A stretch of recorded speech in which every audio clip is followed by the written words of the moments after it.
Hey everyone, and welcome to Right Side Broadcasting Network. I'm Alyssa Ashe. Happy Monday. I hope everyone is having a great day. It's good to see you all over here in the chat room, on YouTube, and on Facebook. And now I'm going to bring you a recap of President Trump's conversation with Mexican President Nieto. And I'm going to share with you what they said about the new U.S Mexico trade agreement. It's no longer being called NAFTA because Canada is not yet in the mix. Now, President Trump is supposed to have conversations with Prime Minister Trudeau soon. He said immediately, but because of how badly we have been burned by Canada, they're not in the mix yet, and we have not been having those discussions yet. So I'm going to share with you guys their conversation, just some highlights, and then going to go through some information about this deal, what it means, what we know so far, and then we'll go into the history of NAFTA a little bit. So again, thank you guys so much for joining. Appreciate each and every single one of you. And I wanted to thank Dan the Plumber for becoming a member. Just saw that. So awesome.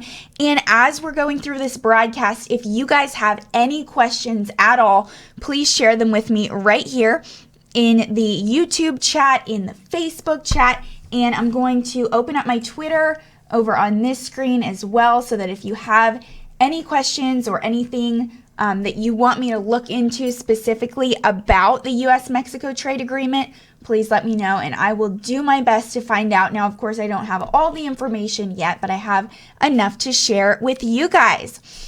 So first of all, I wanted to tell you guys, this deal will be very special for farmers and manufacturers. This is something President Trump said many times today during his statement in the Oval Office. Now, we wanted to bring you guys that feed, but we did not have access to it. So I apologize for that. That's why we're doing it recap style.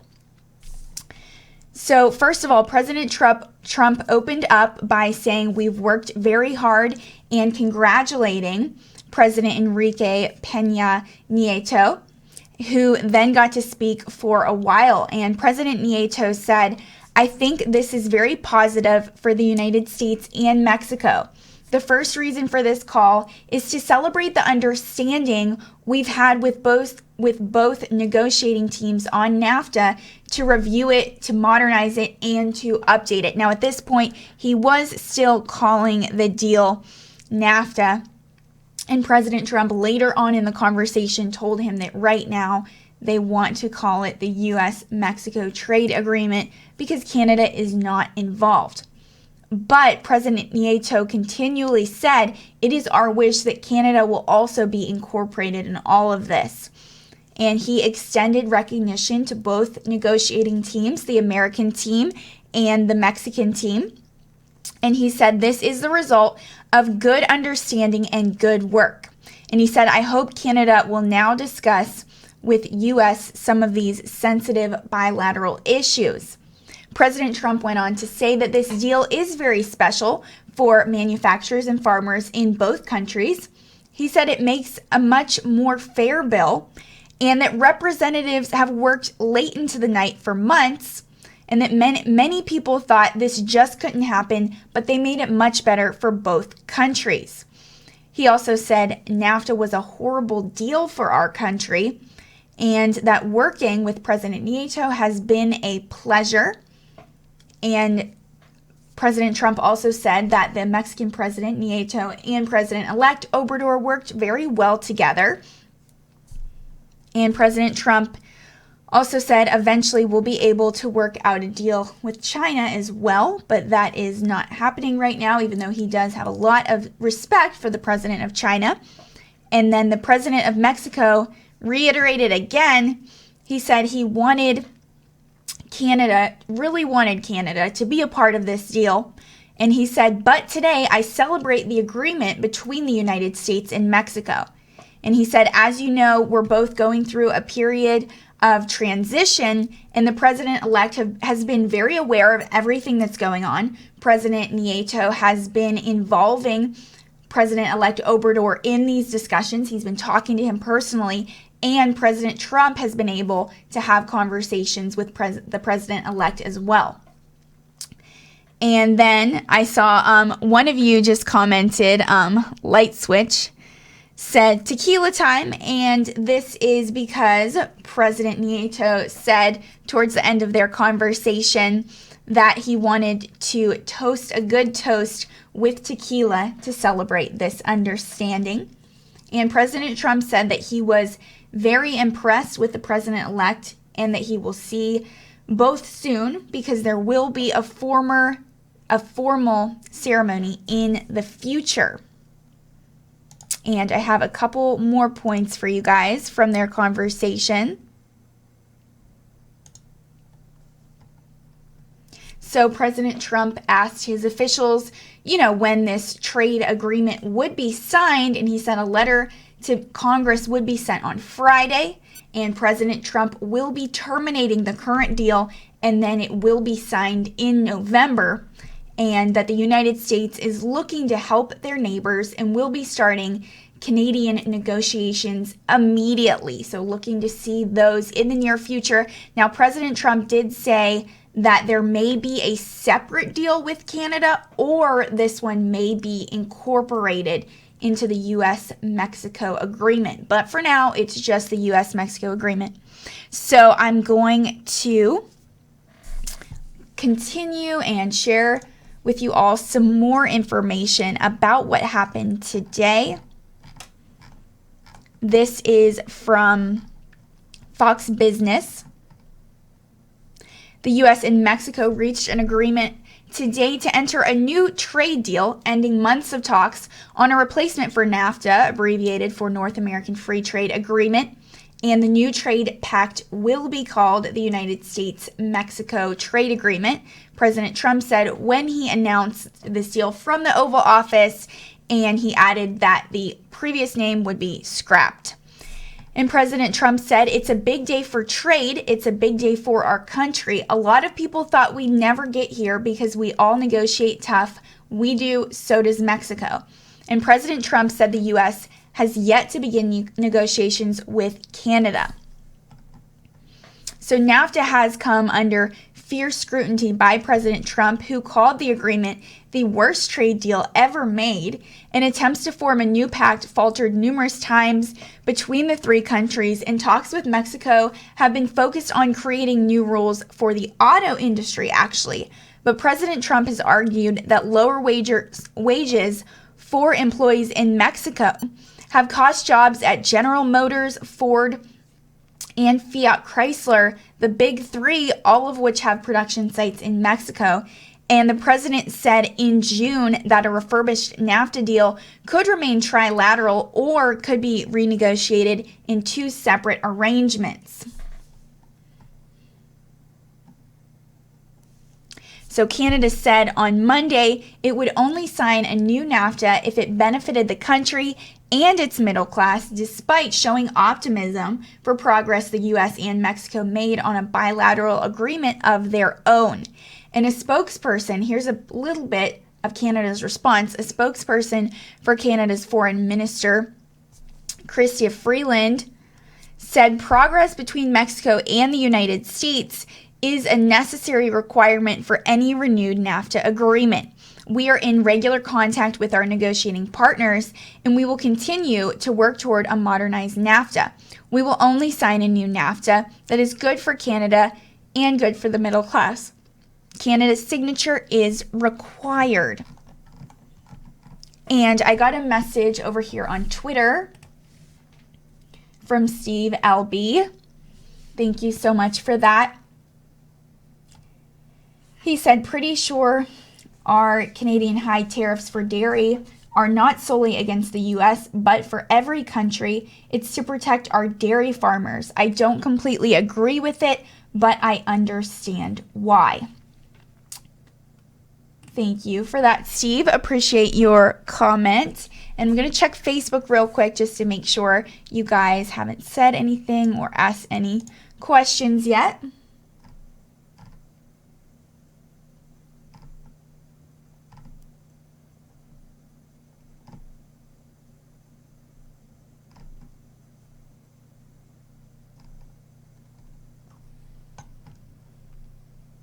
Janet Letchworth said no wall funding again because that was not mentioned this morning.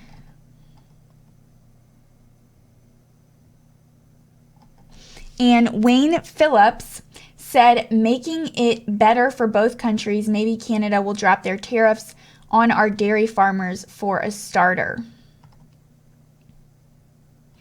That would be good. And JC just asked if there was anything about the wall in the deal. That was not mentioned yet, and the president did not mention when the document will be made public either.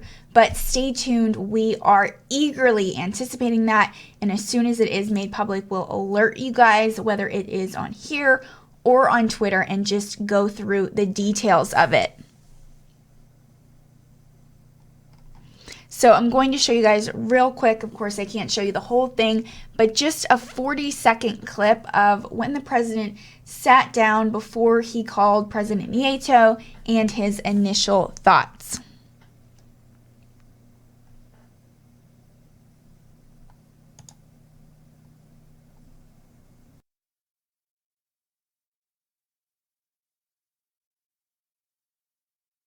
Hello, everybody.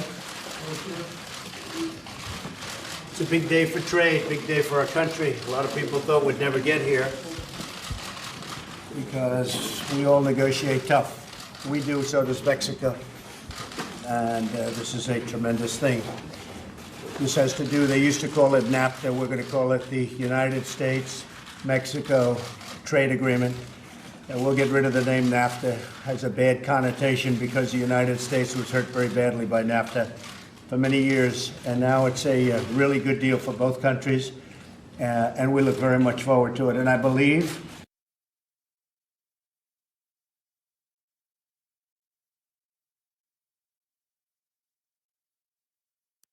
Okay, so just a quick 40 seconds there, but you could see how he was saying how excited he was about it and how the name was going to be changed, and NAFTA had hurt the United States a lot. And so I want to keep just diving into that with you all.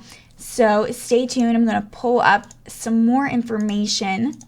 Have lots of tabs open, lots of articles, and I'm always multitasking, so I apologize if my eyes are all over the place. I am just trying to share with you guys as much information as possible.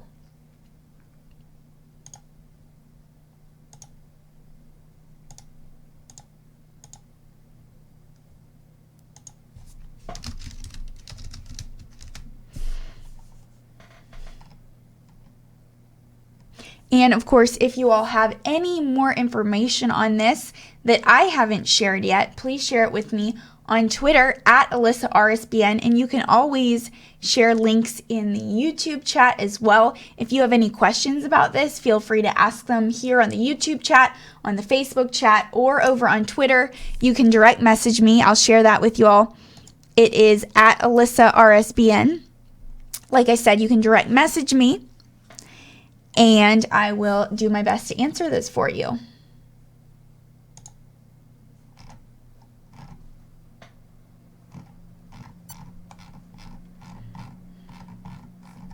So some more information from the New York Times I'm going to go through with everyone. So the United States and Mexico have reached an agreement to revise key portions of the 24-year-old North American Free Trade Agreement, a crucial step toward revamping a trade pact that has appeared on the brink of collapse during the past year of negotiations. Now, President Trump said today that countries would be entering into a new trade deal, which I'm going to say it again because it is a big deal. It's now called the United States-Mexico Trade Agreement. And he wanted to get rid of the name NAFTA because he said it sounded bad, had a bad connotation, and he frequently called the trade deal, previous trade deal, NAFTA, the worst trade agreement in history. So the agreement with Mexico gives President Trump a significant win in a trade war that he started with countries around the globe, but it falls short of completely revising NAFTA because it excludes Canada, which has been absent from discussions in Washington in recent weeks. So speaking from the Oval Office, the president was there with advisors including Jared Kushner and Robert E. Lighthizer. The United States Trade Representative said the preliminary agreements were a big deal for trade and a big deal for our country. And President Trump said they used to call it NAFTA. We're going to call it the United States-Mexico Trade Agreement. He said NAFTA had a bad connotation for the U.S., which had been taken advantage of by the trade deal. Now, President Trump called the new name of the trade deal elegant and repeatedly said he did not like the sound of NAFTA. He said that many people had thought that no one could make a deal with Mexico, and he called the new deal very special for our manufacturers and farmers in particular.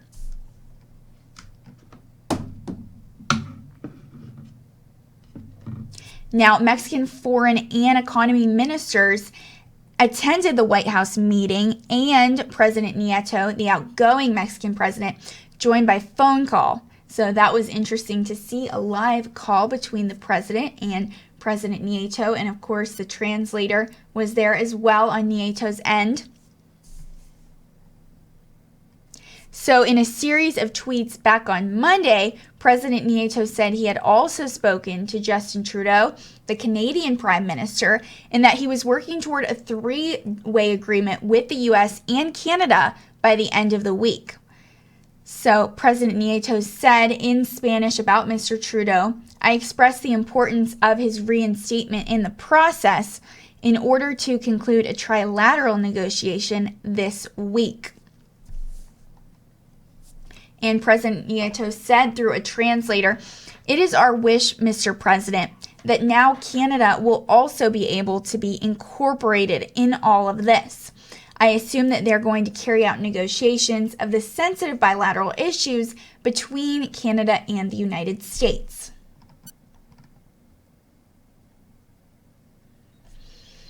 So President Trump said we'll see if Canada can be part of any deal and that separate negotiations would be starting soon. He said he would be calling President Trudeau very soon, but said that the country had issued 300% tariffs on American dairy products. And President Trump suggested that the U.S. might add tariffs to Canadian car imports in response, reiterating a threat he's used frequently to push trade partners to the negotiation table. So President Trump has often floated the idea of kind of reworking NAFTA into one or more bilateral deals, but many practical hurdles stand in the way of him doing so. Republican lawmakers, North American industries, and Canadian and Mexican officials have all objected to the plan. So while Canada has not been part of recent discussions, the potential for a two-country deal appears highly unlikely given opposition by Mexico, American lawmakers, and North American industries whose supply chains rely on all three countries. So instead, President Trump's threats against Canada could just be a negotiating tactic. Both Mexican and American officials said they hope their progress encourages Canada to come back to the negotiations quickly. And the agreement with Mexico centers on rules governing the automobile industry, resolving a big source of friction, but leaves aside other contentious issues that would affect all three countries. And the revised NAFTA would also need congressional approval before it can go into effect, including votes by Republican lawmakers who have criticized some of the president's plans for remaking the deal. And this morning, I believe it was 8:39 a.m., President Trump tweeted out a big deal looking good with Mexico. And that followed with some other tweets he sent over the weekend trumpeting the renewed talks with Mexico. And I'm going to bring up some of those tweets for you all real quick, so bear with me.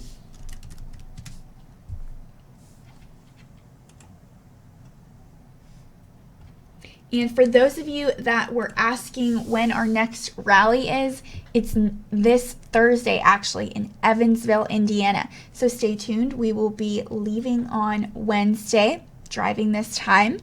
So it's going to be a long drive, but it'll be fun. So stay tuned as we head to Evansville to bring you President Trump's Make America Great Again rally.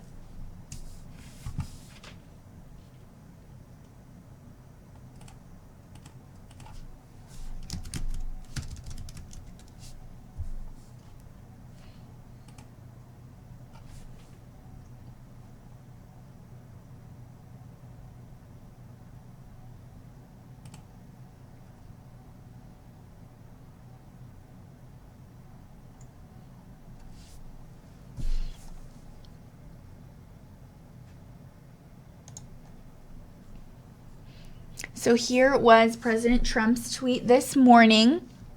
A big deal, looking good with Mexico.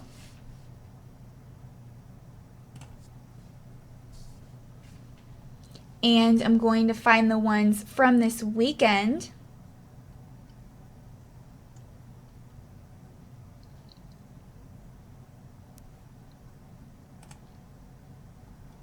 Just 2 days ago, he said, our relationship with Mexico is getting closer by the hour. Some really good people within both the new and old government and all working closely together.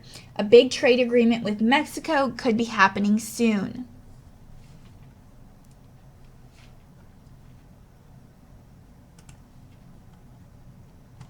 And I want to also try to find the tweets from Nieto for you guys.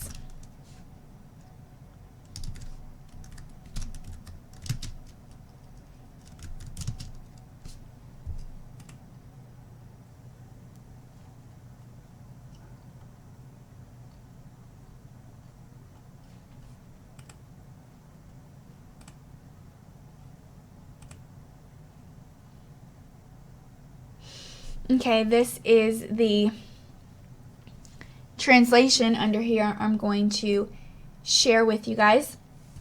So he said, I spoke to Prime Minister of Canada, Justin Trudeau, about the status of NAFTA negotiations and the advance between Mexico and the U.S. I expressed the importance of his reinstatement in the process in order to conclude a trilateral negotiation this week.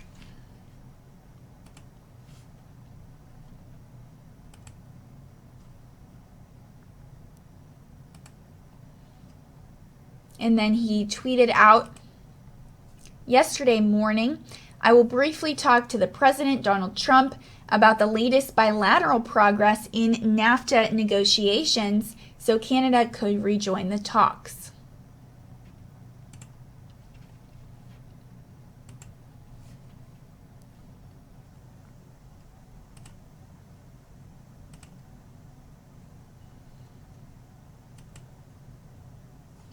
And his last tweet, I talked to President Donald Trump. Mexico and the United States have reached a commercial understanding. We want Canada's reincorporation into talks to achieve a successful trilateral negotiation of NAFTA this week.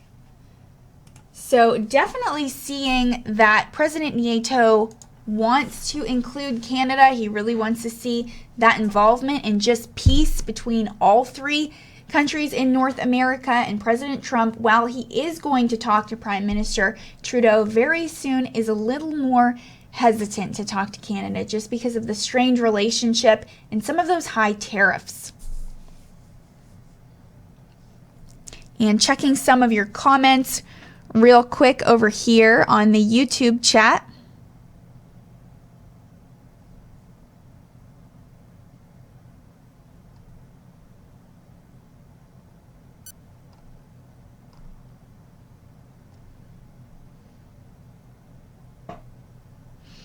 Inarticulate Cavavos said he loves President Trump's Mexico trade agreement.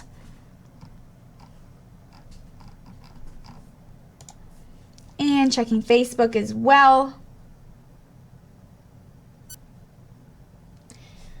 Patrick Varner said he's doing his job, one of our best hires so far. He's got my vote again in 2020.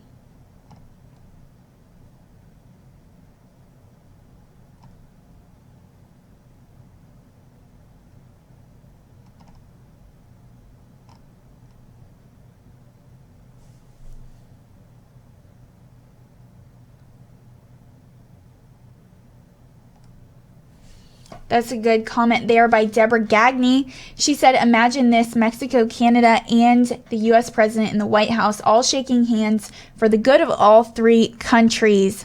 MAGA. Thank you, Deborah. That would be awesome to see.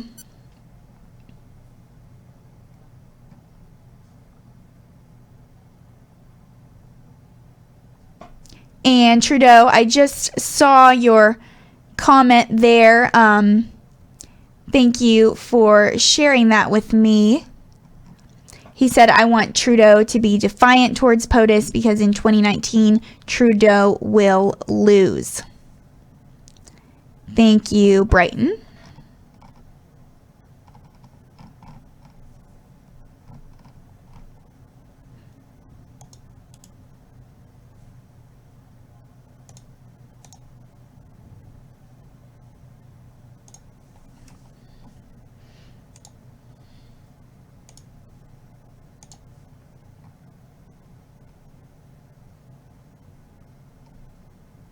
So in the past, President Nieto has at times exchanged some harsh words with President Trump as the two countries have debated, as you all know and have already asked me about today, over funding a wall along the two countries.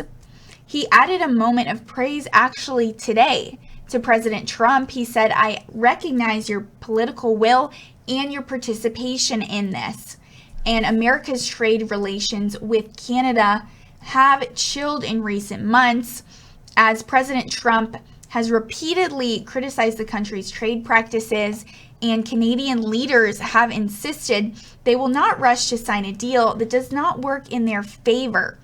So on Monday, Adam Austin, who is a spokesman for Canadian Foreign Minister Chrystia Freeland, said Canada is encouraged by progress between Mexico and the United States, but will only sign a new NAFTA that is good for Canada and good for the middle class.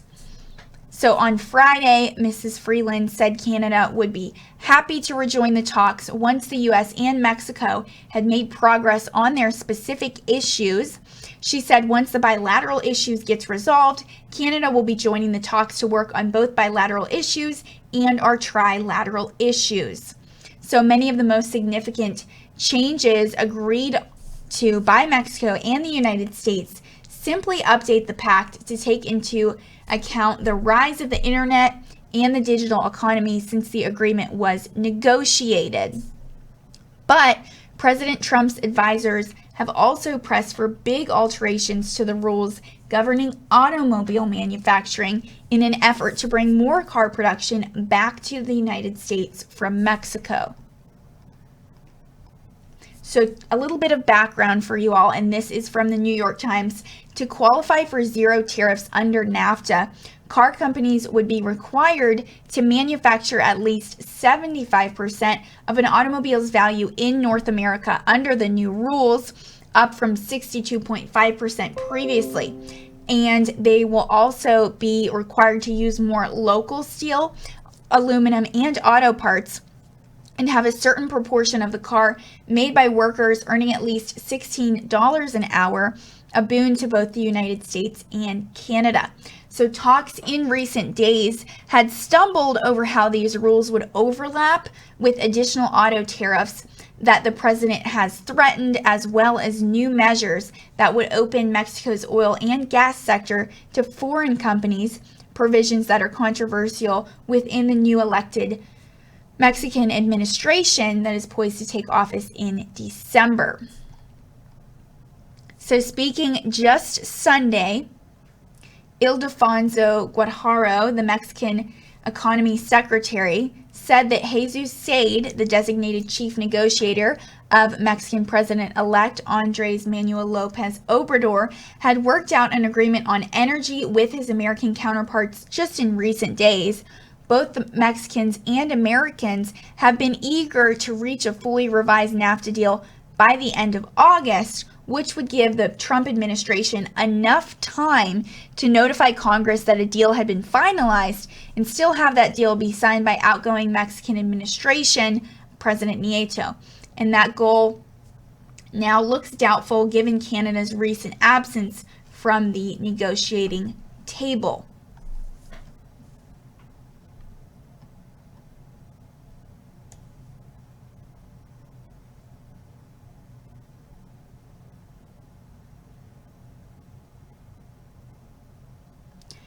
So moving on, progress in the negotiations with Mexico will come as a relief to American businesses that depend on trade agreements and have been shaken by President Trump's approach to America's biggest trading partners. So President Trump's decision to impose tariffs on foreign steel and aluminum has put American manufacturers, farmers, retailers, and other industries in the middle of a trade war as other countries fire back with retaliatory tariffs of their own. And that has driven up costs for American businesses and reduced access to foreign markets. Now, President Trump has continued to inject uncertainty into the NAFTA talks, believing that this strategy gives his advisors an upper hand at the negotiating table. And this says he has hit Canada and Mexico with heavy tariffs on their shipments of steel and aluminum and threatened further taxes on their cars.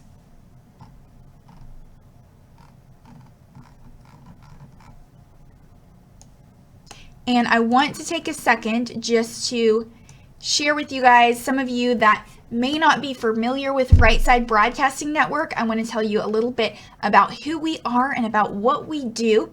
So we are a conservative news network online, but we do our best to be non-biased and bring you guys both sides of the stories. That's why you see me constantly pulling from different, articles from different sides of the aisle.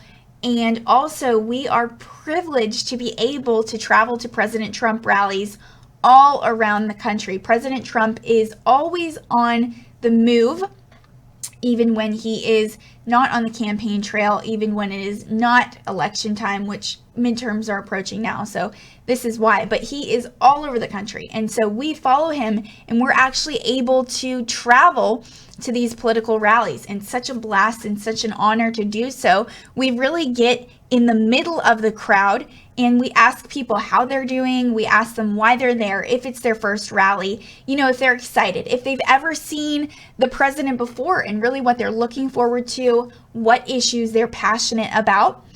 And so, we really get to know people. It's such a blast. And then we also stream President Trump's entire speech, that whole rally for you all. We stream the speakers before, the heads of different committees, different Republican leaders that get to come up, actually speak, introduce President Trump, the candidates that he's endorsing, everything we show you guys. And so it's such a blast, but as you can imagine, it is very expensive. Our next rally is just this Thursday in Evansville, Indiana. We're going to be sending a full team there. It's going to be a lot of fun, and we'll actually have a new reporter, Bailey, so really excited to share her with you all. I already know she's going to be fantastic, so really excited to meet her myself and to introduce her to you all. Anyways, it's going to be a lot of fun, but as you can imagine, it's very expensive. Just those rental car fees, gas fees, food, lodging. We do stay in Airbnb, so it's cheaper than a hotel. Most of the time, we might be in a hotel this time, but either way, we're always looking for the cheapest possible option. And of course, we also have to pay a couple $100s just to keep that live view open, just to keep that live view stream up all day during the rally. It costs a couple $100s. So we are supported by your donations, and we're really thankful that you all are able to help us. So if you're interested in making sure you can see that next rally and ones in the future, because the campaign, the administration announced that there would be 40 rallies just between now and November. So it's going to be insane, but a lot of fun. So one way you can donate and help us is this $sign down here in the YouTube chat. It is in the left corner. That is our super chat button. And your donation will actually come up in a bright color with your name, and you get to leave a comment there as well. And so I'll share that with everyone as long as it's appropriate. It is a lot of fun to see those comments. Now, know that we do get to keep 70% of that donation, whereas if you donate through our website, we get to keep 90%. And so I'm going to show you how you can donate through our website as well.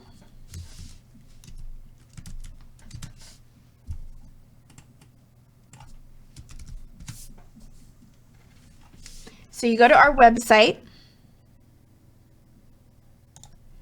rsbnetwork.com. And on the very top, you just click that donate button. And you can see the 3 different options there. The first one where you can donate with PayPal or a credit card.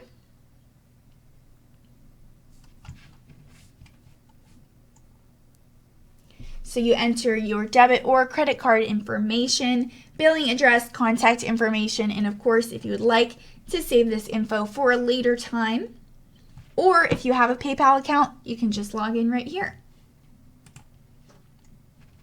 And the second way on our website, you can actually donate through patreon.com, and you can become a patron or a monthly donor. Now, we love our patrons and we love our viewers too. You know, we're so thankful for each and every one of you, whether you're donating or not. If you can't donate, I completely understand. Just make sure to share these streams on social media so we can reach as many people as possible.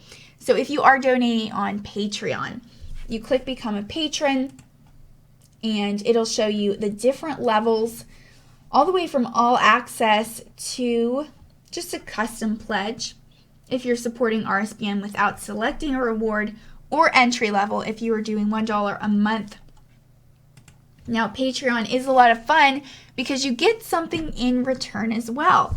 Hats, like the hats you see us wearing up here on that picture, and pens, pencils, stickers, mugs, t-shirts, just different things to remember RSBN, to remember to watch our shows throughout the day, and to share us with your friends. And just by word of mouth, really tell people about us, because unfortunately, we are pretty low in those search results on YouTube, just because we are a conservative station. And so we really appreciate it if you share us with everyone you know. So anyways, Patreon is a great way. And also that final way that you can donate, if you are not comfortable donating online, we completely understand and respect that. You can just write a check, and you write it out to RSBN, and then the address 1550 Opelika Road, Suite 6, Box 344 in Auburn, Alabama 36830. And that's how you can send a check to us. Now, it is an honor to, go through those checks, because a lot of you send handwritten letters with them as well. And so it has been an honor for me in the past month or two, just, going through those with Joe and really seeing those letters, seeing what RSBN means to you and what we can, do for you guys. We welcome all feedback, and we're really thankful for your donations.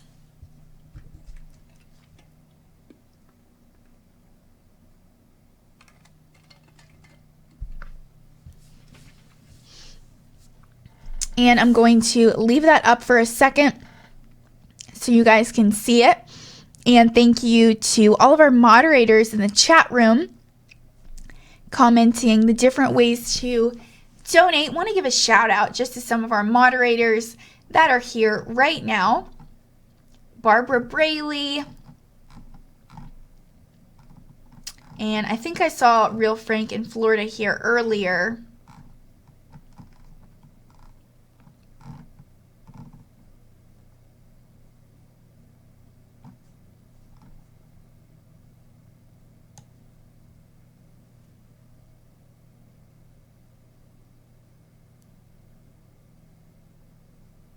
And some of our members that are here as well. Dan the Plumber, Are You Handy?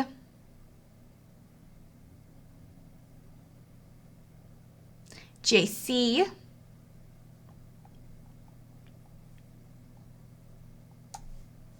And Dancy, awesome.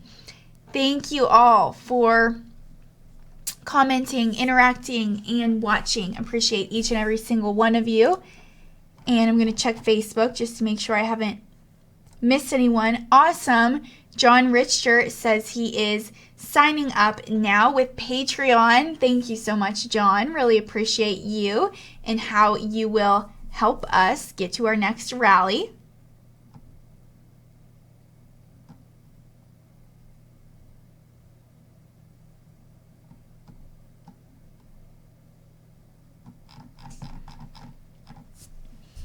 Okay, and a couple tweets from you guys about the trade deal I'm going to check out.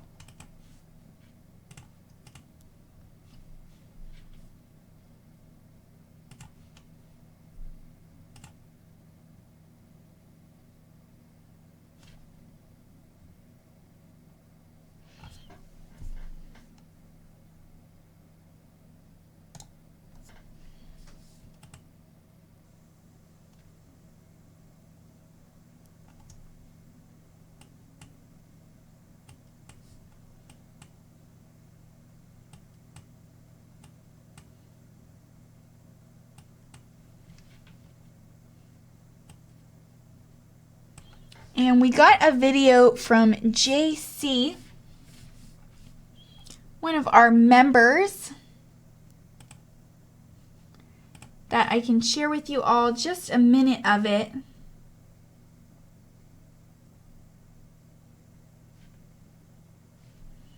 And it was published July 19th, so a little over a month ago. And it's really just aerial views, so I'm going to show it to you without the music, in case the music is copyrighted.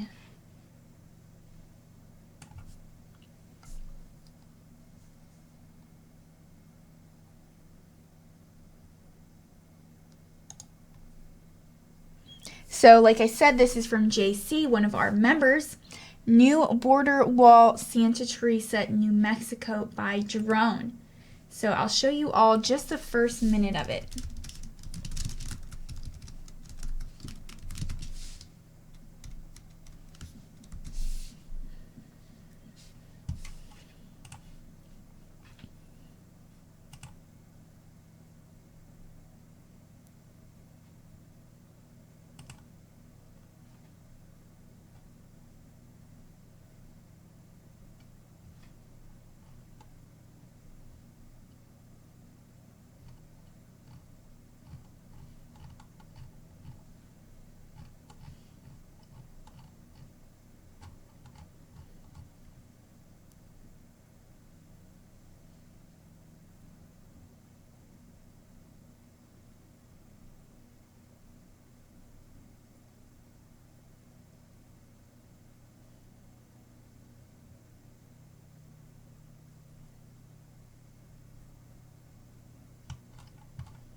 Okay, so that was the first minute.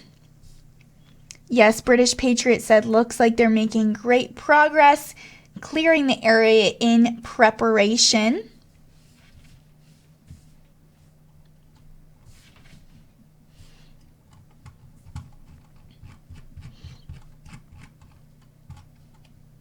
And going to get back to the trade deal. The White House just released the entire transcript of the conversation, so we're going to go through that. And thank you so much, British Patriot, for sending it to me. I'm going to pull it up so you guys can see it as we go through it. So this was at 11:09 a.m. Eastern Time. And President Trump said, "Hello, everybody. It's a big day for trade, a big day for our country. A lot of people thought we'd never get here because we all negotiate tough. We do, and so does Mexico. And this is a tremendous thing."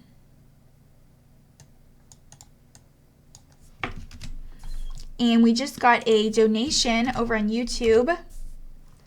I want to shout out 25 euros from Dan C. Thank you so much. And he said, buy wall bonds. Thank you, Dan. Really appreciate you. So President Trump said, this has to do, they used to call it NAFTA. We're going to call it the United States-Mexico Trade Agreement, and we'll get rid of the name NAFTA. It has a bad connotation because the United States was hurt very badly by NAFTA for many years. And now it's a really good deal for both countries, and we look very much forward to it. And then he said, and I believe the president is on the phone. Enrique, you can hook him up. Tell me when. He said, how are you? It's a big thing. A lot of people are waiting. Hello, do you want to put that on this phone, please? Hello, be helpful. And then President Peña Nieto said, President Trump, how are you? Good morning. President Trump said, thank you, Enrique. And congratulations, that's a fantastic thing. We've all worked very hard and your brilliant representatives are sitting right in front of me. And I thought we would congratulate each other before it got out. And I know we'll have a formal news conference in the not too distant future.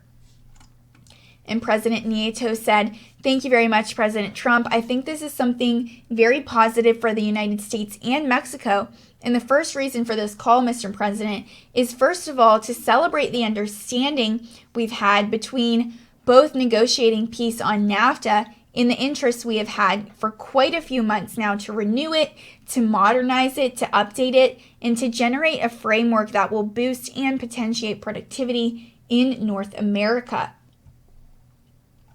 And he said, it is our wish, Mr. President, that now Canada will also be able to be incorporated in all of this. And I assume that they're going to carry out negotiations of the sensitive bilateral issues between between Canada and the United States. He said, and I'm really grateful, Mr. President, I want to say that I greatly recognize and acknowledge your political will and your participation in this. And on this paved path, I want to bear my testimony, Mr. President, and my acknowledgement to both negotiating teams, especially the team that is headed and led by Mr. Lighthizer, and also the accompaniment and support we have had from the White House through Jared Kushner. And I also extend this recognition to the Mexican team. They are listening to you. They are close to you right now. Foreign Minister Luis Videgaray and the Secretary of the Economy, Mr. Guajardo. Yes, in terms of the negotiations that have taken months, it's been difficult, complex, and a very hard negotiation altogether with difficult moments, of course. But I truly acknowledge now the fact we've been able to reach an agreement that we're about to make public. And this is the result of good understanding and good work. I, of course, am quite hopeful that now Canada would start discussing with the United States this sensitive bilateral issue. And he said, congratulations, President Trump. I'm very grateful and I am attentive to your comments. And President Trump said, well, Mr. President, thank you very much. It's an honor. You've been my friend. It's been a long time since I traveled to Mexico, where we got to know each other quite well and we actually had a good meeting. Some people weren't sure if it was a good meeting, but I was. I have a lot of good meetings that people aren't sure if they were good or not. And then people in the room kind of laughed. And President Trump said, but it's been a long time. This is something that's very special for our manufacturers and for our farmers from both countries, for all of the people that work for jobs. It's also great trade and it makes a much more fair bill, and we're very, very excited about it. We have worked long and hard.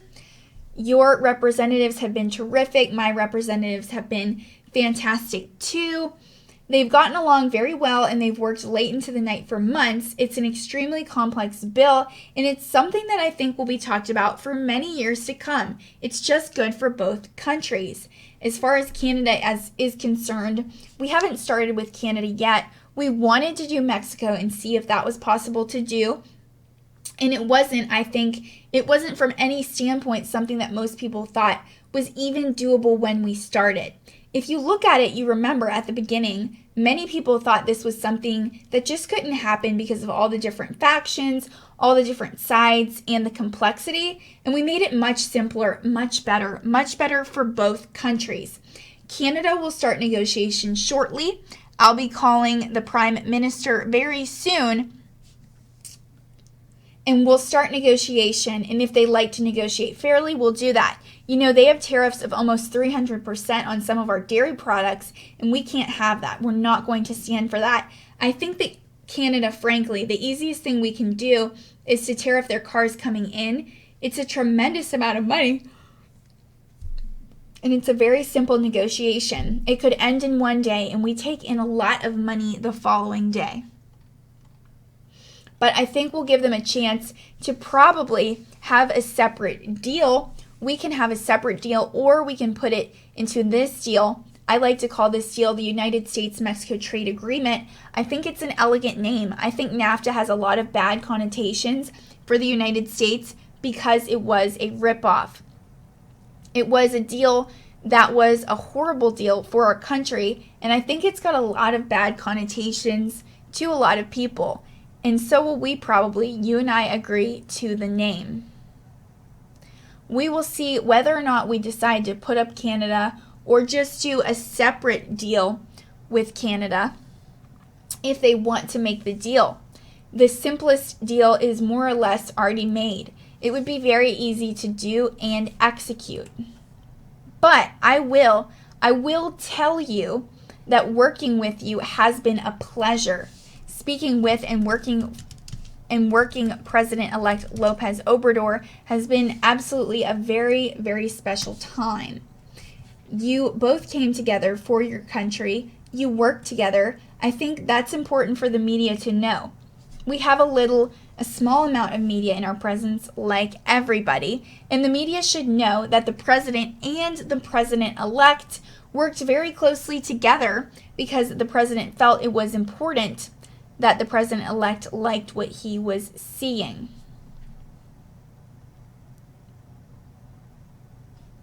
And our teams worked together. Our teams were very well unified, and your team was very well unified. I was very impressed with the fact that two presidents came together and worked out something mutually agreeable. So it's an incredible deal. It's an incredible deal for both parties. And most importantly, it's an incredible deal for the workers and for the citizens of both countries. Our farmers are going to be so happy. You know, the farmers have stuck with me. I said we were going to do this, and Mexico has promised to immediately start purchasing as much farm product as they can. They're going to work on that very hard. And as you know, we're working, unrelated to this, we're working very much with other countries. China is one, they want to talk, and it's just not the right time to talk right now, to be honest with China. It's too one-sided for too many years and for too many decades. So it's not the right time to talk. But eventually, I'm sure that we'll be able to work out a deal with China. In the meantime, we're doing very well with China. Our economy is up. It's never been this good before, and I think it's only going to get better. But, Mr. President, you've been my friend and have been somebody that's been very special in a lot of ways. We talk a lot. We talked a lot about this deal, and I'd like to congratulate you and the Mexican people.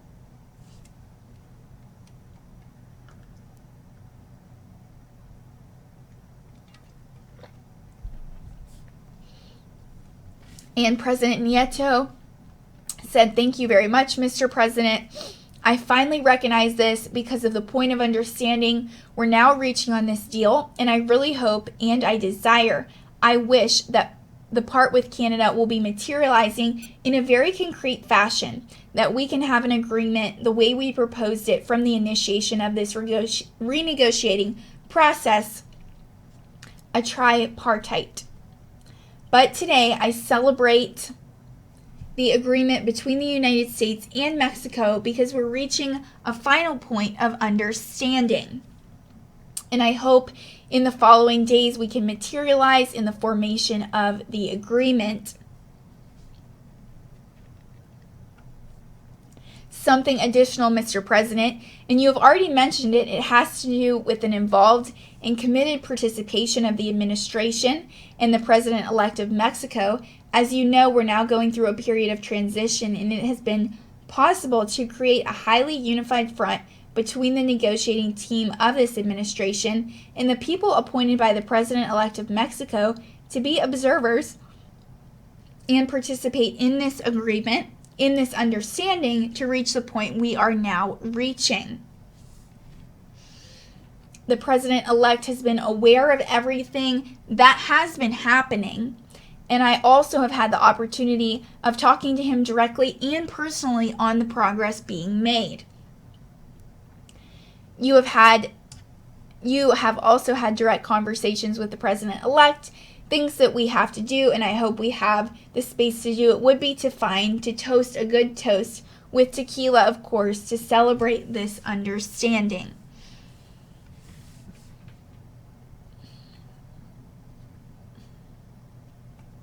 And President went on to say, Enrique, I think that's exactly right. And you know the good relationship that I've already established with the president-elect. I was very impressed with him, I must tell you. He was terrific in every way, and he wants, he loves your country and you love your country. He wants to do the right thing. You want to do the right thing, and we're really doing the right thing for all of us. So I really enjoy that, and please send him my regards, and I will speak to him very shortly. But this was great that you were able to do it together. I think doing it mutually, as opposed to just you doing it, or even just him doing it, I think a mutual agreement between your two administrations was a fantastic thing. I suggested that early on, and I think it was immediately embraced, and I think it was really a fantastic thing that you were able to do it, and with great spirit. I mean, it was just coordination and great spirit, and so I think that is just really just great.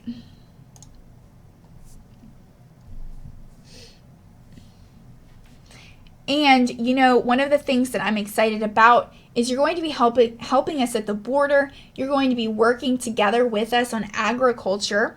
You're going to be working in many different ways. And we're going to be working with you in many different ways. That is a very comprehensive agreement.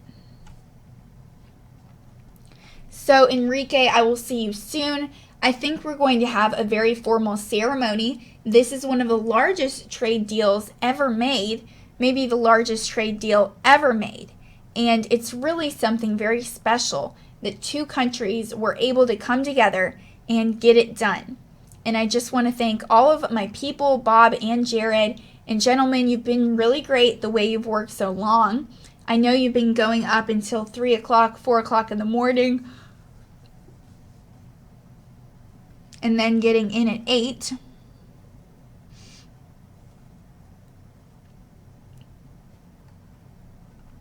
So I just wanted to, on behalf of the United States, I want to thank you very much. And I can say that Mexico is very proud of you. They're very proud of you. Thank you all very much. Enrique, I'll see you soon. I'll talk to you soon. And congratulations and job well done. And President Nieto said, thank you, Mr. President, and congratulations as well to you, to the negotiating team, to both countries. We'll be waiting for Canada to be integrated into this process. And he said, I send you an affectionate hug and all my greetings to you and regards. And President Trump said, a hug from you would be very nice. Thank you, so long. Thanks, goodbye, Enrique. And he said, okay, so we've made the deal with Canada. He accidentally said Canada. And then someone said with Canada. And he said, they're starting. We made the deal with Mexico. And I think it's a very deal. We're starting negotiations with Canada pretty much immediately. I can't tell you where those negotiations are gone. It's a smaller segment. As you know, Mexico is a very large trading partner, but we've now concluded our deal and it's being finalized. And Bob, when would you say it will be signed, actually formally signed? And Ambassador Lighthizer said, well, it will likely be signed at the end of November because there's a 90-day layover period because of our statute, but we expect to submit our letter to Congress beginning that process on Friday. And President Trump said, okay, that starts the process. And Ambassador Lighthizer said, and then 90 days later, it will be signed. And President Trump said, we have an agreement where both with Canada and Mexico, I will terminate the existing deal. When that happens, I can't quite tell you. It depends on what the timetable is with Congress, but I'll be terminating that existing deal. And going into this deal, we'll start negotiating with Canada relatively soon. They want to negotiate very badly. But one way or the other, we have a deal with Canada. It will either be a tariff on cars or it will be a negotiated deal. And frankly, a tariff on cars is a much easier way to go. But perhaps the other would be much better for Canada. And he said, and we're looking for help. We're looking not for help, to help. We're looking to help. We're looking to help our neighbors too. If we can help our neighbors, that's a good thing, not a bad thing. So we're going to start that negotiation immediately. I'll be speaking with Prime Minister Trudeau in a little while. So I want to thank everybody. I want to thank you. What a great job you've all done. And it's been a long one, but a lot of people thought this was not a doable transaction. It's going to be great for our people. And again, I want to thank you folks. And we'll see you at the signing. And we'll see you many times before that, I'm sure. So congratulations to the people of Mexico. Great job. Thank you very much, everybody. And then it ended. So lasted, looks like exactly 20 minutes. It ended at 11:29 a.m. And I want to keep researching for you guys, look into some of the impacts that this deal will have.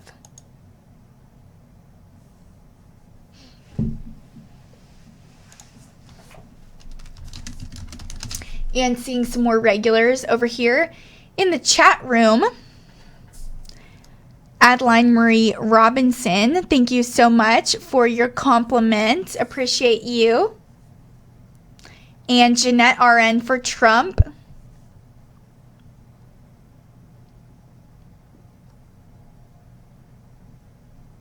And Christopher Milner, one of our members, is here. Hey, Christopher, hope you are doing well.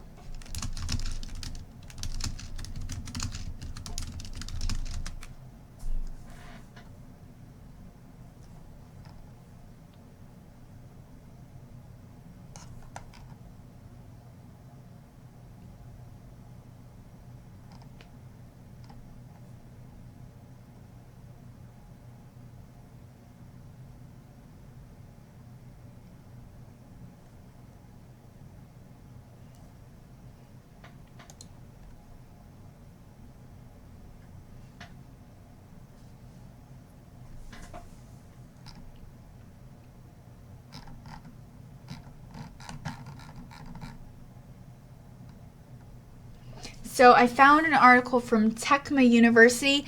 I'm going to share with you all the effects NAFTA has had on Mexico. So the effects of NAFTA on Mexico have been both positive and negative. And I'm going to check and see. I want to see how recent this is.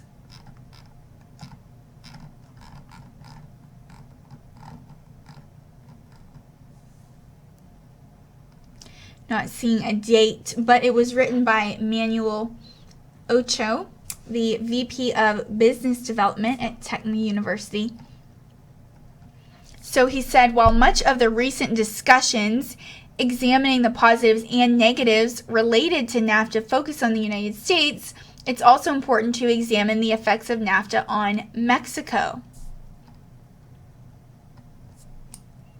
After an intensive period of negotiations between the three signatory countries to the treaty, the United States, Canada, and Mexico, the NAFTA came online in 1994 during the extensive talks that were held prior to the time of implementation to the treaty. The economic growth and prosperity, and therefore more opportunity for the working classes. Now, 23 years after the NAFTA was signed into law by the three trading partners, results from the Mexican perspective have been mixed. So the overriding purpose of NAFTA was to eliminate all tariffs on trade conducted between the member countries, and after a period of 10 years, all such levies were eliminated. From a macroeconomic perspective, utilizing the criteria of trade volumes between the U.S., Canada, and Mexico, the accord had been a success And since 1994, trade between the North American partners has increased by a substantial 400%. From Mexico's perspective, the accord transformed the country from what was an extremely protected and closed economy to one of the world's most open. With the opening of the Mexican economy came both the positive and the negative.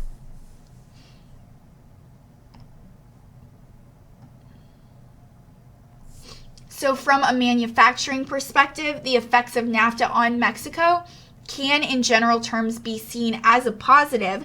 And following the passage of the treaty, many foreign manufacturing firms set up shop within the nation's borders. As a result, manufactured exports as a percentage of the country's gross domestic product rose from 8.56% in 1993 to actually 36.95% in 2013.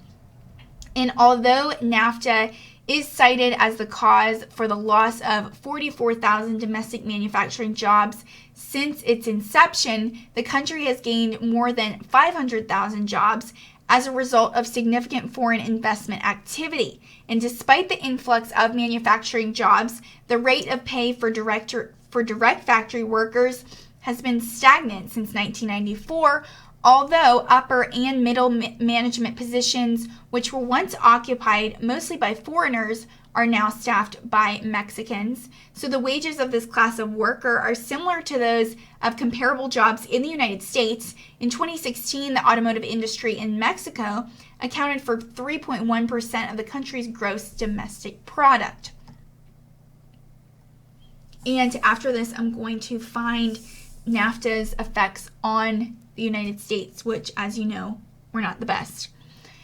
So although growth of the economy has averaged in Mexico only a mediocre 2% annual growth since the implementation of NAFTA, one sector that clearly has been impacted favorably since 1994 is the Mexican automotive industry. Mexico has been the recipient of huge foreign investment by global automotive manufacturers and has become the fourth most prolific exporter of vehicles in the world. Only Japan, South Korea, and Germany ship more product to foreign buyers.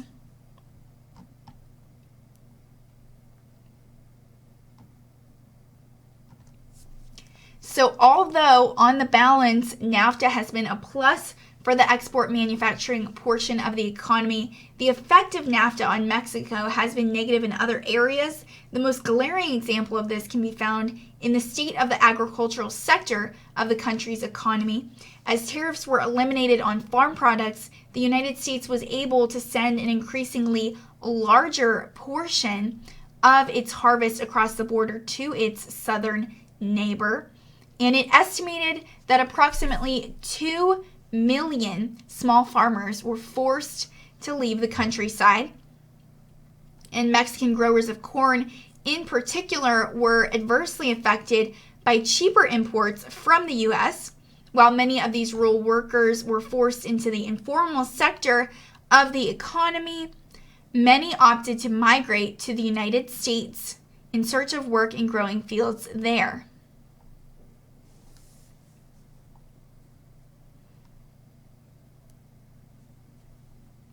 So additionally, because the provisions of NAFTA made it easier to sell land, presently large transitional companies such as Meseka, Bimbo, Cargill, Bacocho, Pilgrim's Pride, Tyson, Nestle, Lala, Sigma, Monsanto, and others control the bulk of Mexico's arable lands. This concentration of ownership by large agricultural concerns also played a large role in the mass exodus of rural farmers from the Mexican countryside.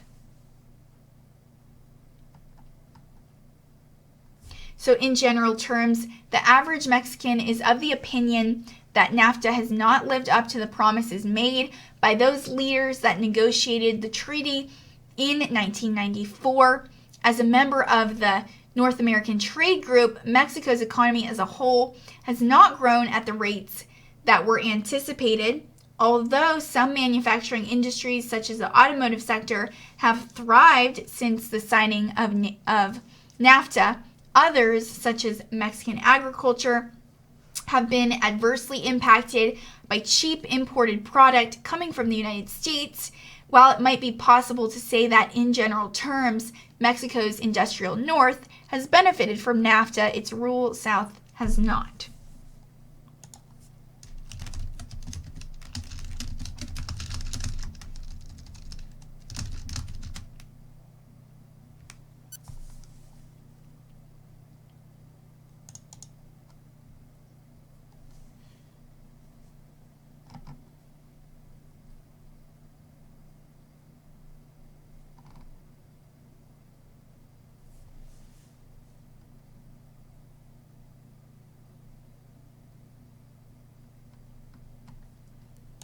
Okay, so right now I am covering the different effects that NAFTA has had on the United States.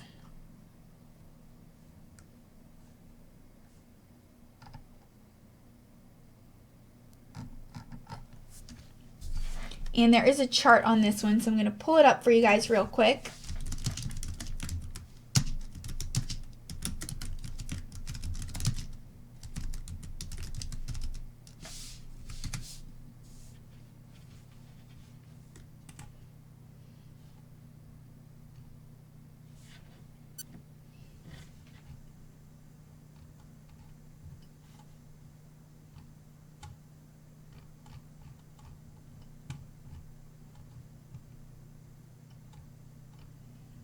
And this is from thebalance.com.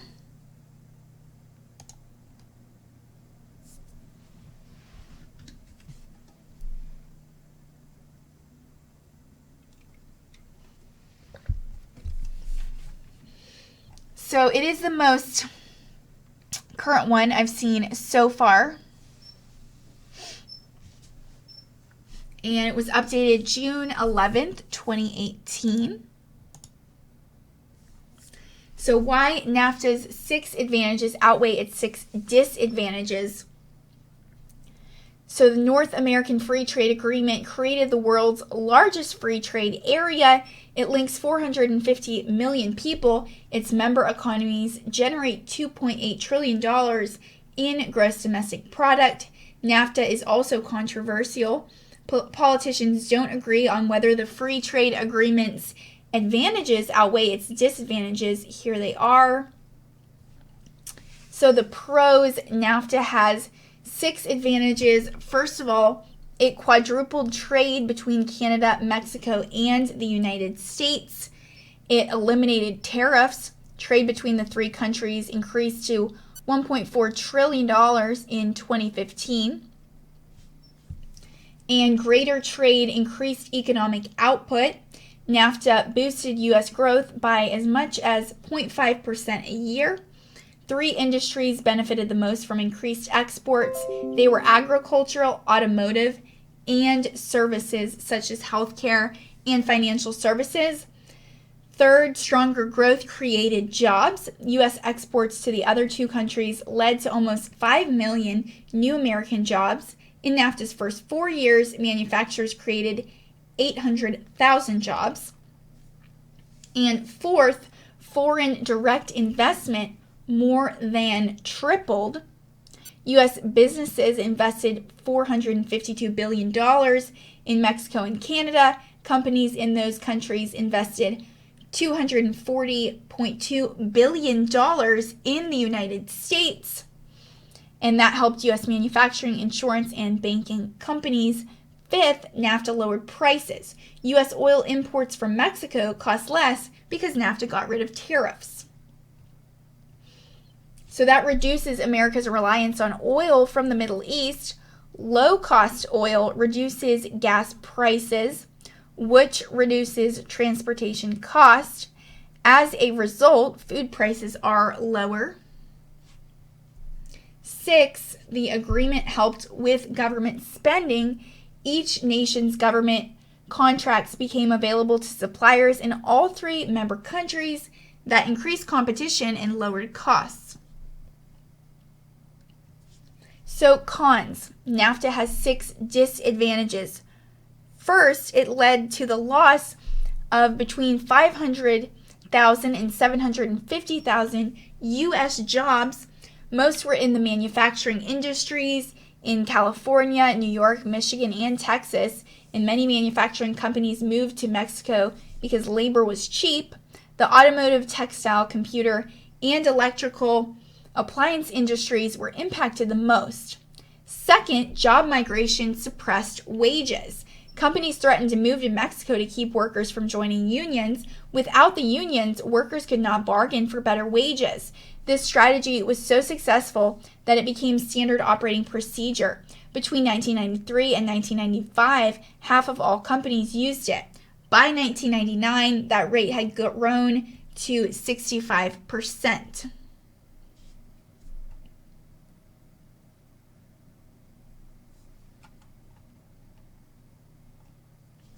And a comment over here on YouTube, Keeper of the Royal Wigs said it helped companies registered in the U.S. and run by NWO banksters. It destroyed American workers and their families. Thank you, Keeper, for sharing that.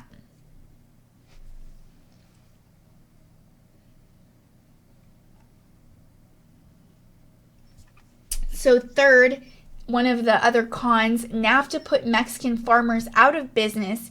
It allowed U.S. government subsidized farm products into Mexico. Local farmers could not compete with the subsidized prices, and as a result, 1.3 million farmers were put out of their business. It forced unemployed farmers to cross the border illegally to find work. In 1995, there were 2.9 million Mexicans living in the United States illegally. It increased to 4.5 million in 2000, probably due to NAFTA. The recession drove that figure to 6.9 million in 2007. In 2014, it fell to 5.8 million, roughly double where it was before NAFTA. And fourth, unemployed Mexican farmers went to work in substandard conditions in the Maquiladora program.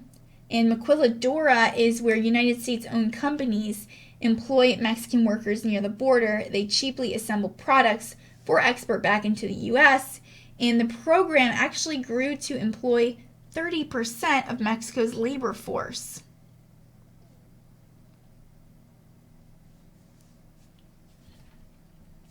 And fifth, U.S. companies degraded the Mexican environment to keep costs low. Agribusiness in Mexico used more fertilizers and other chemicals. The result was $36 billion more per year in pollution. Rural farmers were forced into marginal land to stay in business, and they cut down 630,000 hectares of forest per year, and that deforestation contributes to global warming. And 6, NAFTA allowed Mexican trucks access into the United States. Mexican trucks are not held to the same safety standards as American trucks, and Congress never allowed this provision to go into effect.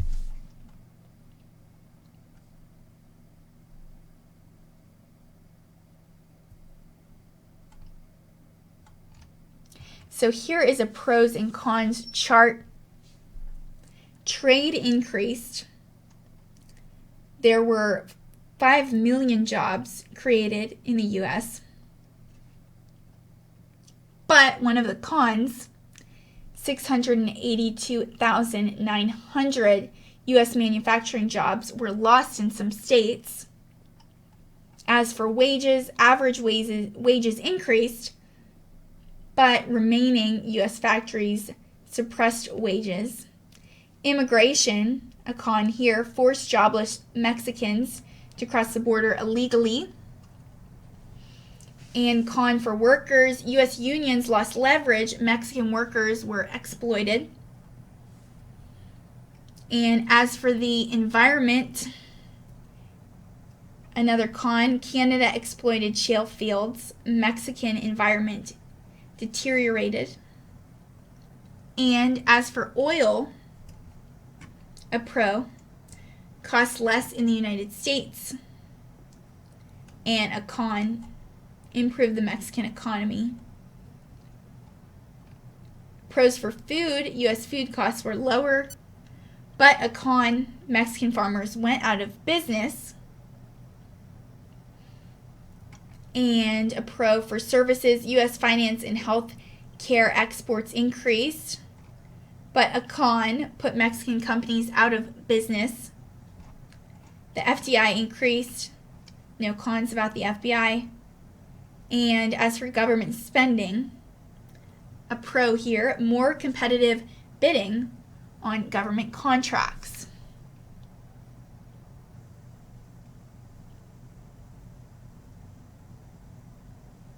So the balance goes on to say that NAFTA's disadvantages are significant. Can anything justify the loss of entire industries in New York or Michigan? Worker mistreatment in the United States or in the Maquiladora program is significant. NAFTA may also be responsible for environmental damage along the border.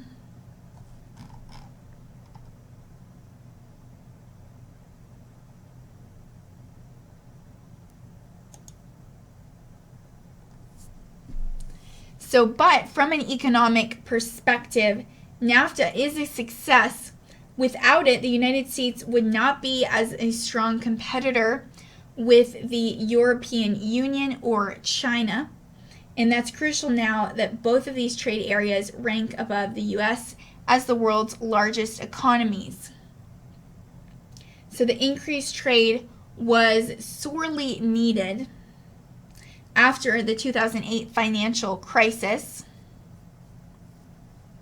Even more people would be unemployed without NAFTA. Perhaps NAFTA should have been designed with better protections. At the same time, free trade agreements are a necessity for the United States when competing in an ever more globalized world.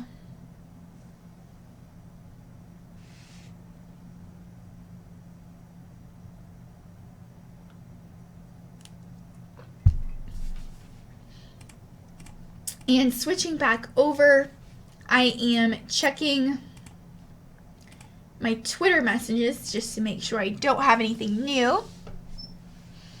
And checking over here on YouTube. The source I was sharing from is thebalance.com. I will share that with you guys.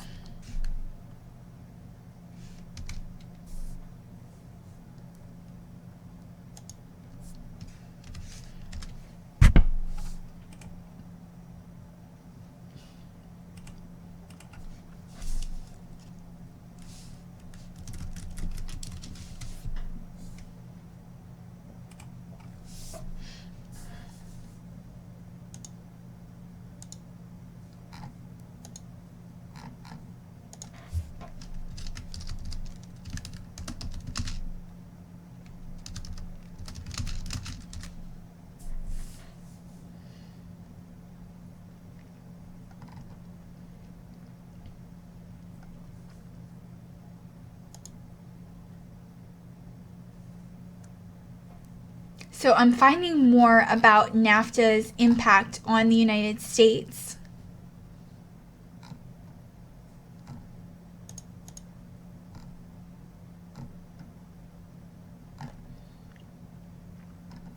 And this is from Wealth Authority, from editor Ethan Warwick.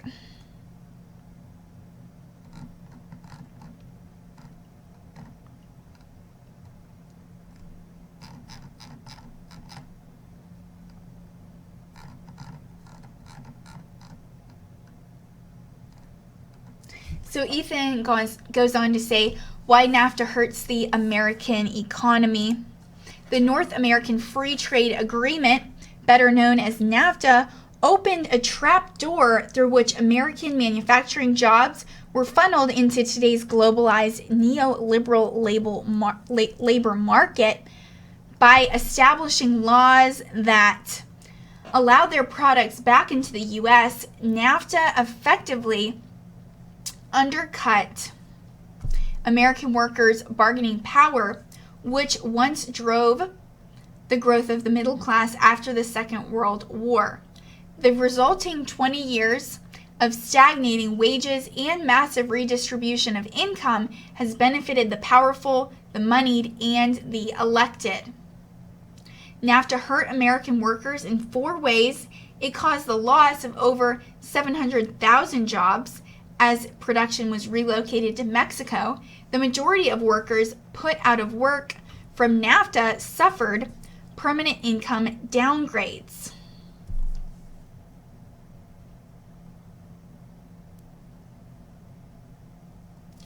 And the deal emboldened employers to force workers into lower wages and fewer benefits. As soon as it became law, managers began telling workers their companies were moving to Mexico unless they accepted less compensation. And some companies even started loading machinery into trucks, saying they were headed for Mexico, and similar threats were used to break up unions. And another destructive effect of NAFTA was felt by several million dislocated Mexican workers and is part of the impetus behind this spectacular rise in undocumented workers coming from the U.S., and this put more downward pressure on American wages in the already degraded market for low-skilled labor. So the most important and destructive effect of NAFTA was the drastically altered rules of the global economy, wherein the governing class, in confederation with financial elites, applied NAFTA rules to the WTO and to the World Bank, the IMF, and to the deal where China's employers' massive supply of low-paid laborers were given access to U.S. markets in exchange for American corporations gaining the right to invest in China. So in U.S. politics, the ratification of NAFTA made it clear that the Democratic Party suspiciously had accepted the economic rules of Ronald Reagan. And the North American Accord was proposed by Reagan in 1979, 1 year before he would be elected president.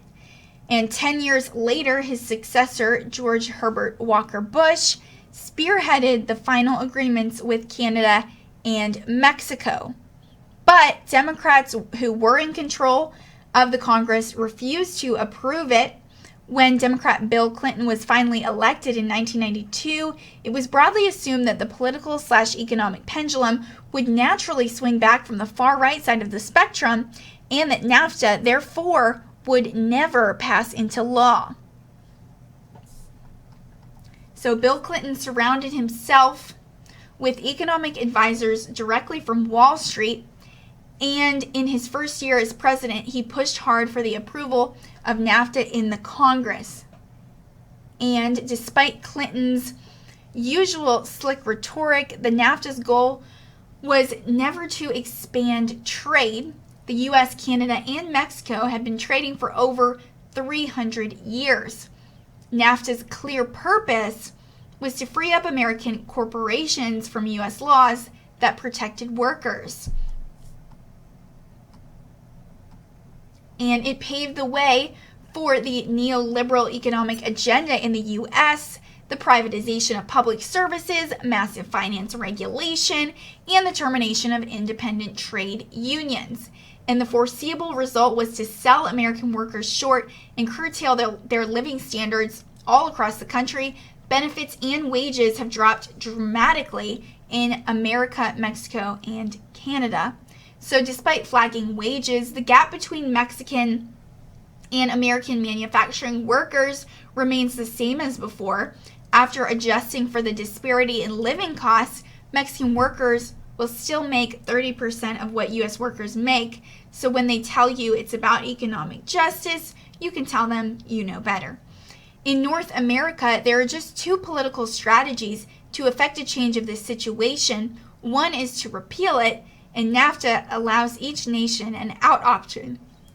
And the trouble is, the three national economies have become so deeply integrated, the disintegration could cause another massive worker dislocation, more unemployment, and another massive drop in living standards. In other words, NAFTA's hook is a barbed one.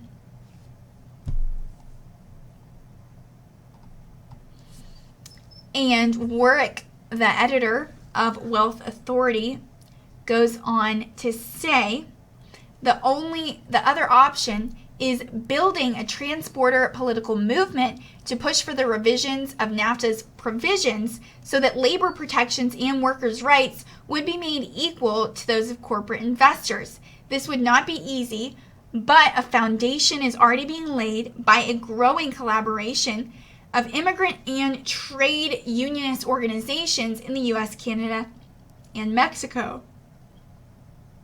And such a development would be welcome, but its chances of success would be severely limited as long as people like William Jefferson Clinton are still active in Washington. Pirates like him and the global banks that back them up must be confronted before the situation becomes intractable.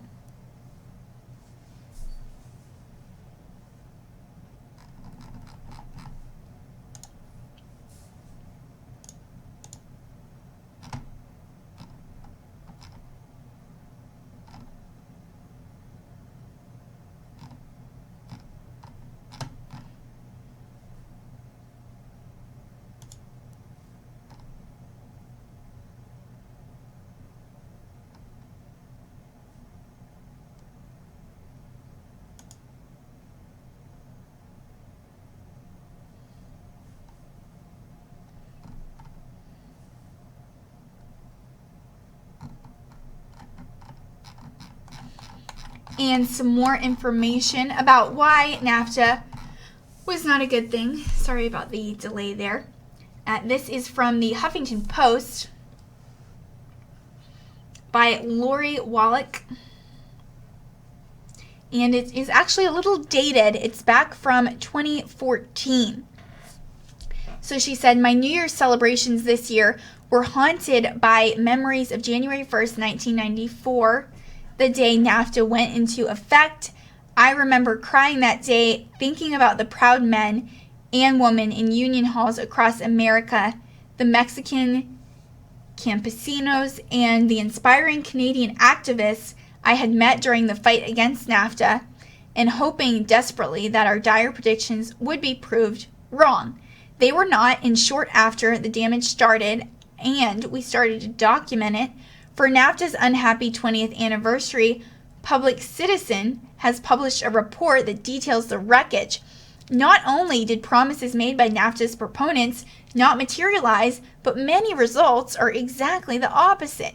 Such outcomes include a staggering $181 billion U.S. trade deficit with NAFTA partners Mexico and Canada, and the related loss of 1 million net U.S. jobs under NAFTA, growing income inequality, displacement of more than 1 million Mexican campesino farmers, and a doubling of desperate immigration from Mexico, and more than $360 million paid to corporations after investor state tribunal attacks on and rollbacks off domestic public increased policies.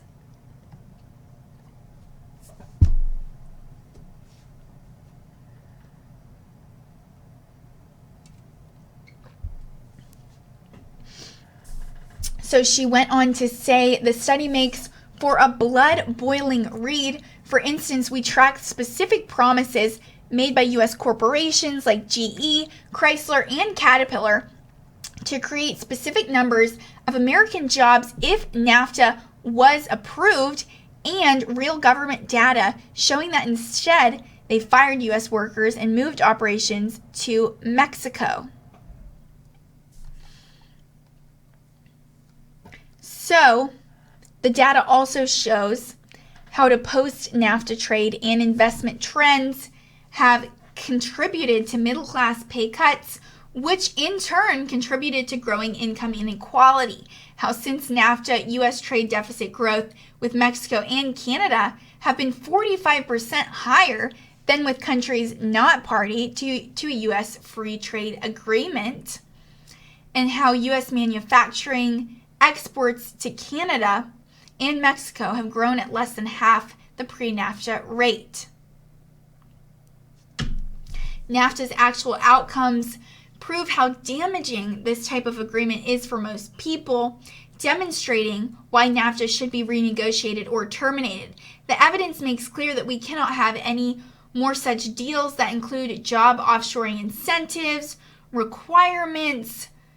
We import food that doesn't meet our safety standards, or new rights for firms to get taxpayer compensation before foreign tribunals for laws they don't like. So given NAFTA's record of damage, it is equal parts disgusting and infuriating that President Barack Obama has joined the corporate Pinocchios, she said, Pinocchios who lied about NAFTA, recycling similar claims to try to sell the Trans-Pacific Partnership. And she says, as Americans have lived with NAFTA's effects since January 1st, 1994, public opinion has shifted dramatically from a narrow divide during the 1993 NAFTA debate to an overwhelming opposition today. A 2012 Angus Reid public opinion poll found that 53% of Americans believe the U.S. should do whatever is necessary to renegotiate or leave NAFTA, while only 15% believe the U.S. should continue to be a member of NAFTA. That opposition cuts across party lines, class divisions, and education levels, perhaps explaining the growing controversy over the proposed deepening and expansion of the NAFTA model through the TPP. And the TPP to NAFTA style pacts is what underlies the growing transpartisan opposition in Congress. And like I said, this is back in 2014 to President Obama's request that Congress delegate away its constitutional authorities through the Fast Track Trade Authority. Now, it looks like that one is wrapping up. So that is all I have for you all right now on the U.S. Mexico trade agreement. You know, we saw President Trump had a great conversation. Well, I read to you guys who weren't able to see it because we didn't have access. I'm sorry, but I hope you saw it on a different news source. Anyways, he had a great conversation with Mexican President Nieto, and just looking for a lot of progress there. This is a huge, huge trade deal.